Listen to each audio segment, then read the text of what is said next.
हम कहते हैं कि 30s में प्लानिंग करें एज वर्सेस 40s में अगर प्लानिंग करें तो वो जो एक कॉस्ट ऑफ डिले है ऑफ 10 साल का कितना बड़ा एक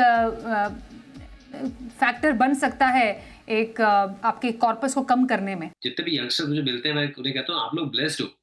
आप अगर आज 1000 रुपए का भी शिफ्ट शुरू कर रहे हो या 5000 रुपए का भी शिफ्ट शुरू कर रहे हो, उसका कितना बड़ा इम्पैक्ट आप सोच ही नहीं सकते।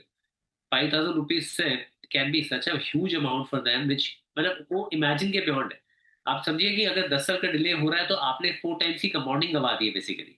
सो आपने अगर 20 ईयर्स किया है, सो आपका जो जो पैसा है, अगर वो 5 साल में डबल हुआ है, 10 में 4 में 15% एक एस्टिमेट लगा रहा हूँ जस्ट एग्जाम्पल के तौर पे। 10 साल में अगर 4 गुना हुआ है, 15 में 8 है, और वो 20 में 16 गुना है स्वाति, तो आप समझिए वो 30 ईयर्स में 64 टाइम्स है। सो somebody who's starting at 40 getting retire at 60 और एसडब्ल्यूबी करना चाहते हैं, तो वहां पे वो 16 टाइम्स लेके जा रहे हैं इनिशियल वैल्यू का। और somebody starting at 30 getting retire at 60, वो 64 टाइम्स लेके जा रहे हैं इनिशियल वैल्यू का। इतना फर्क है। आज अगर जो भी कॉस्ट आप एजुकेशन की दे रहे हैं, मान लीजिए 50 लाख फीस दे रहे हैं, तो वो अगले 9 ईयर्स में आपको 1 करोड़ की मिलेगी।